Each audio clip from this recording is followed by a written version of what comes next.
참사 생존자였던 고등학교 1학년 박모군. 이틀 전 야간 자율학습 때문에 늦겠다고 어머니와 통화한 뒤 연락이 끊어졌습니다. 그리고 그젯밤 마포구의 한 숙박업소에서 혼자 숨진 채 발견됐습니다. 박군은 그날 가장 친한 친구 2명과 함께 헬로윈 축제를 구경하러 갔습니다. 어렸을 때부터 익숙했기 때문입니다.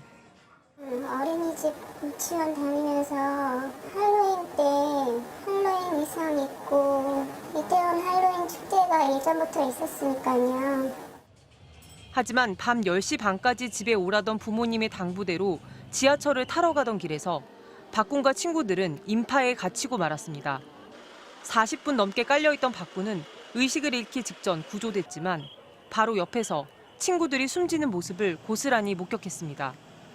정신적 충격은 물론 몸의 근육세포들이 파열돼 입원 치료가 필요했지만 박군은 친구들 장례식에 가야 한다며 이틀 만에 퇴원했습니다. 어떻게든 가서 그 친구를 얼굴을 마지막으로 봐야 된다고 그래서 병원에서 안 된다는 걸 중간에 퇴원시켜서 나갔어요. 박군은 어떻게든 일상을 회복하려 했습니다. 참사 일주일 만에 등교하며 학업에 몰두하려고 애썼고 병원에 상담도 다녔습니다. 하지만 악성 댓글로 인한 고통만큼은 숨기지 못했습니다. 11월 중순 정도에 울면서 얘기를 한 적이 있었어요. 내 연예인 보려고 놀러 가가지고 그렇게 다치고 죽은 거 아니냐. 자기 죽은 친구 둘을 모욕하는 듯한 그런 댓글들을 보면서 굉장히 화를 많이 내더라고요. 시간이 흐르면서 박군은 그런 분노마저 자제했습니다. 하지만 휴대전화에는 곧 친구들을 보러 가겠다는 메모와 날짜까지 적어놨습니다. 터놓고 얘기를 할 수 있었던 사람은 그 두 친구가 전부였던 것 같아요. 근데 그런 친구가 없어졌으니까 속마음을 얘기할 수 없는 거에 대해 답답한 하소연을 여러 번 했었거든요. 박군의 가족들은 좀 더 집중적인 치료를 받지 못했던 게 후회된다고 말했습니다. 진료받은 횟수가 5번이에요. 한 번 갔을 때 15분에서 20분이에요. 지금 생각해보면 심리상담이나 이런 게 깊게 이루어졌다면 좀 캐치를 할 수도 있지 않았을까 싶은데. 정부 심리지원 대상이었지만 대학병원에서 이루어진 상담은 한 번에 20분을 넘기기 어려웠고 그마저도 일주일에 한 번 이상 받기 어려웠다는 겁니다. 박군이 남긴 마지막 동영상에는 엄마 아빠에게 미안하다, 나를 잊지 말고 꼭 기억해달라는 말이 담겨 있었습니다.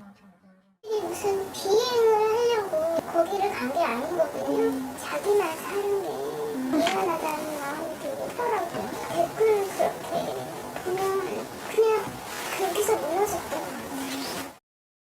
MBC 뉴스 조재영입니다. 스스로 벌인 사고 아니냐는 악의적인 댓글부터 세월호와 같은 길을 가선 안 된다는 등 정치권의 막말까지 희생자와 유족, 생존자들을 향한 무참한 2차 가해는 참 끈질기게 이어져 왔습니다. 박군의 안타까운 소식이 전해진 오늘도 보수단체의 현수막이 분향소 앞에 걸렸습니다. 구나연 기자의 보도입니다. 한 인터넷 커뮤니티.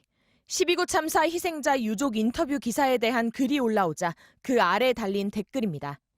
놀러 나온 사람들이 들뜬 마음에 자제력을 잃고 스스로 벌인 사고다. 국가에서 애도 기간도 정해 추모했는데 뭘 어떻게 더 해줘야 하냐고 돼 있습니다. 유족들 또 생존자 가족들에게 이런 글을 봤을 때 심정을 물어봤습니다. 너무 상처예요. 진짜 누가 거기 가라고 그랬냐. 이게 왜 참사냐. 놀러 가서 뒤진 거 이런 식으로 막 올라오거든요. 기사를 안 볼 수는 없잖아요. 핸드폰을 들고 있는데. 예. 저는 안 봤으면 좋겠는데 그거는 핸드폰을 뺏기 전에는 막을 수가 없는 방법이니까. 무수한 익명의 댓글만이 아니었습니다. 지난 10일 국민의힘 권성동 의원은 페이스북에 이태원 유족협의회 출범을 두고 세월호와 같은 길을 가선 안 된다며 정쟁으로 소비되다 시민단체의 횡령에 악용될 수 있다고 적었습니다. 국민의힘 송은석 의원은 지난 8일 참사 희생자들이 마약이나 독극물에 의해 숨졌을 수 있다고 말했습니다. 인터넷 뉴스라든지 유튜브 같은 데 보면 시신들 부분에 좀 문제가 있다 해서 혹시 마약에 문제가 있었던 건 아닌가 이런 우려를 하는 내용들도 많이 있었거든요. 일반인도 아닌 국회의원이 공개적으로 인터넷 음모론을 그대로 옮긴 겁니다. 희생자 유족들의 국회 기자회견에선 책임을 보여야 할 정치권의 태도에 대한 울분과 성토가 쏟아졌습니다. 희생자들의 시신과 유품 등을 샅샅이 뒤졌다는 것도 잘 알고 있습니다. 그런데 뭐 하나 나온 게 있습니까? 뜻대로 안 되어서 초조한가요? 왜 입으로 똥을 싸십니까? 또다시 입으로 똥을 싸시면 당신들의 아들과 딸들은 쪽팔려서 이 땅에 살 수가 없습니다. 살 수 있겠습니까? 참사에서 겨우 살아남은 고교생이 댓글을 보고 끝내 세상을 등졌다는 소식이 전해진 오늘 시민 분향소가 차려졌습니다. 바로 맞은편에는 이번에도 어김없이 정치 선동꾼 물러나라는 현수막이 내걸렸습니다. MBC 뉴스 구나연입니다. 자, 이 사건 취재한 조재영 기자와 얘기 좀 더 나눠보겠습니다. 자, 조 기자, 참사 초기에 유족이나 생존자 트라우마를 제대로 치유해야 된다 이런 얘기들 많이 했었는데 너무 안타까운 소식입니다. 참사가 일어난 지 한 달 반 정도가 지났는데 지금 이분들 상황이 지금 어떻다고 볼 수 있을까요? 네, 이렇게 바로 지난주에도 아이가 보고 싶어서 살 수가 없다고 112에 신고를 했던 희생자 유가족이 무사히 구조되는 일이 있었습니다. 네. 12구 참사와 관련해서 상담 등 심리 지원을 받고 있는 분들은 현재 100명에서 200명 안팎으로 추정이 되고 있는데요. 네. 피해 규모를 감안하면 생각보다 많지가 않거든요. 전문가들은 12구 참사의 경우에는 고위험군의 비율이 높아서 더 적극적으로 지원이 필요하다고 말하고 있습니다. 여러 명이 함께 축제를 즐기러 갔다가 일행이 돌아오지 못했다. 여기서 오는 이른바 생존자 증후군이 발생할 수 있기 때문입니다. 생존자 증후군. 네.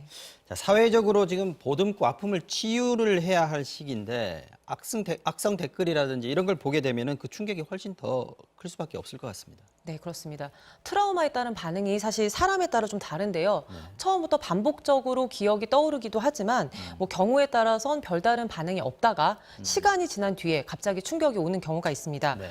그래서 재난 이후 한 달에서 3달간을 중요하게 보라고 얘기하는데 이런 시기에 악성 댓글을 읽거나 접하는 경우 심리적으로 한순간에 무너질 수가 있거든요. 네. 그래서 아예 관련 기사나 댓글을 보지 않는 것도 방법이고요. 무엇보다도 이런 무차별적인 악플을 쓰지 못하게 만들어야겠죠. 자, 혹시 주변에서 그 감지할 수 있는 위험 신호가 있다면 어떤 걸 들 수 있을까요?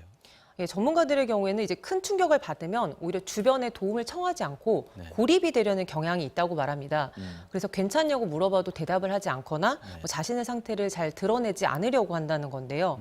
그래서 뭔가를 정리하겠다 뭐 이런 언급을 하거나 네. 자신의 죄책감에 대해서 얘기하는 걸 일종의 신호로 볼 수 있다고 합니다. 이런 신호가 감지되면 네. 구체적으로 또 직접적으로 물어보는 게 도움이 된다고 하고요. 직접적으로. 네. 네. 또 자살 예방 상담 번호에 전화를 해서 내 가족이나 동료를 어떻게 도울 수 있는지 여기다 조언을 구하는 것도 방법이 될 수 있습니다. 보다 근본적으로는 현재 정부의 지원과 대책에 미흡한 점이 없는지 네. 좀 더 집중적으로 살펴봐야겠습니다. 네, 조재현 기자 잘 들었습니다.